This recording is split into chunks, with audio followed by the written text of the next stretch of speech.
الحمد لله رب العالمين والصلاة والسلام على رسوله الكريم أما بعد فأعوذ بالله من الشيطان الرجيم بسم الله الرحمن الرحيم عن عمران ابن حسین قال كان رسول الله صلى الله عليه وسلم يحثنا على الصدقة وينهانا عن المثلة رواه ابو داود ورواه النسائی عن انس صدق اللہ و صدق الرسول الکریم۔ عزیزان گرامی قدر، السلام علیکم ورحمۃ اللہ وبرکاتہ۔ حدیث پاک کا پہلے ترجمہ سماعت فرمائیں۔ روایت ہے حضرت عمران ابن حسین سے، فرماتے ہیں کہ رسول اللہ صلی اللہ علیہ وسلم ہم کو صدقہ کی رغبت دلاتے اور ہم کو مصلح سے منع فرماتے۔ ابو داؤد،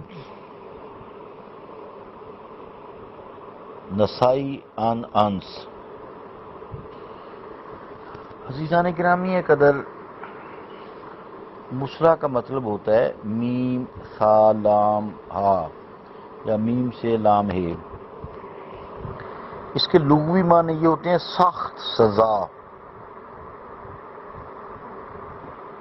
اب اصطلاح میں میت یا مقتول کے ہاتھ پاؤں کاٹ دینا، آنکھ نکال لینا، ناک کاٹ دینا، عضو تناسل کاٹ دینا، اس کو مصلح کہتے ہیں۔ جیسا کہ جنگ احد میں، غزوہ احد میں اللہ کے شیر مصطفیٰ کریم صلی اللہ علیہ وسلم کے پیارے چچا حضرت حمزہ سید الشہداء اس میدان کے سید الشہداء، کربلا کے میدان کے سید الشہداء حضرت حسین ہیں۔ بہرحال ہمارے لیے تو سارے ہی سید الشہداء ہیں، لیکن اپنے اپنے درجات ہیں نا، جگہ کے حوالے سے، رشتہ کے حوالے سے، بہادری کے حوالے سے، شجاعت کے حوالے سے۔ بہرحال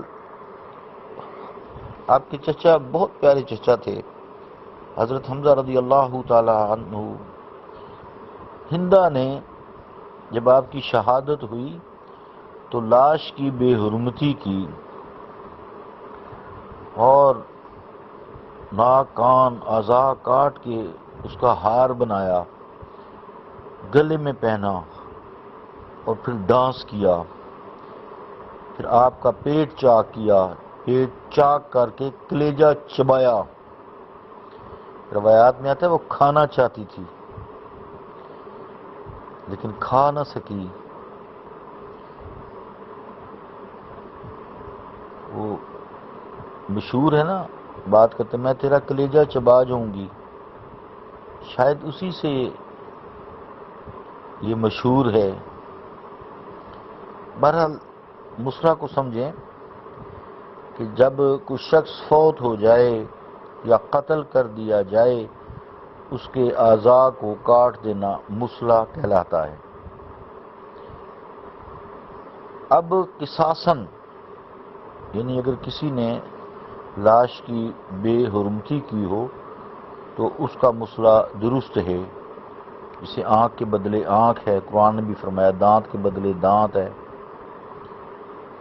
لیکن زندہ بندے کو سزا کے طور پر اس کے اعضاء کاٹنا ممنوع ہے، جیسا کہ فرعون کاٹتا تھا نا، ایک طرف کا ہاتھ کاٹتا تھا قرآن نے بھی فرمایا، اور دوسری طرف کا پاؤں کاٹتا تھا، اس طرح سلیب کرتا تھا۔ تو رسول کریم صلی اللہ تعالی علیہ وآلہ وسلم نے اس سے منع فرمایا ہے۔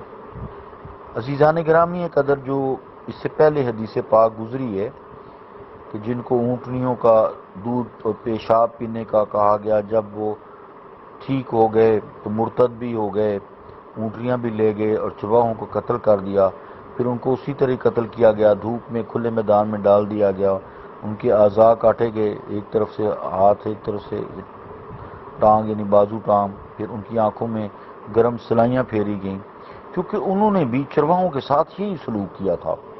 پھر ان کا خون بند نہیں ہونے دیا، کہ اس کو بند کرنے کے لیے جلا دیتے تھے تاکہ خون بند ہو جائے، تاکہ خون بہتا رہے، کھلے میدان میں ڈال دیا گیا اور وہ مر گئے۔ یہ جو ہم نے پچھلی حدیث پڑھی ہے، یہ قصاصاً کیا گیا نا، کیونکہ جیسے انہوں نے ظلم کیا تھا رسول کریم صلی اللہ علیہ وآلہ وسلم نے اسی طرح حکم فرمایا۔ تو اس طرح وہ حدیث محکم ہے، یعنی حکمن ہے، آپ صلی اللہ علیہ وسلم کا حکم ہے، اور آپ کا حکم اللہ کی وحی کے بغیر نہیں ہوتا۔ وما ينطق عن الهوى، میرے مصطفیٰ علیہ الصلوۃ والسلام تو وما ينطق عن الهوى، اپنی خواہش سے کوئی بات نہیں کرتے، ہوا خواہش، اپنی خواہش سے کوئی بات نہیں کرتے، ان هو الا وحی یوحی، یہ تو وہی بات کرتے ہیں جو ان کی طرف وحی کی جاتی ہے۔ تو آپ کا حکم تھا۔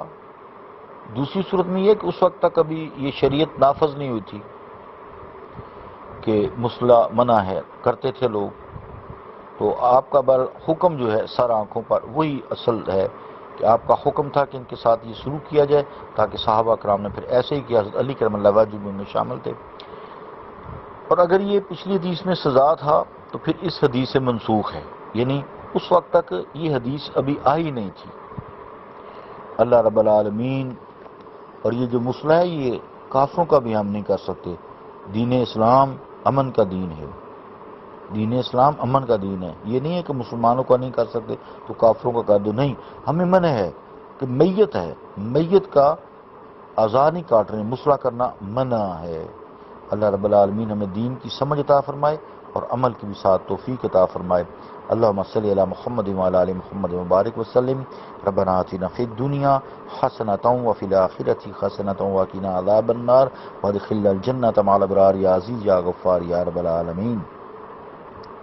اللہم انی اعوذ بک من سوء القضاء ودرک الشقاء وشماتۃ الاعداء۔ صلی اللہ تعالی علی رسول خیر خلقہ محمد وعلی آلہ وصحبہ اجمعین برحمتک یا ارحم الراحمین۔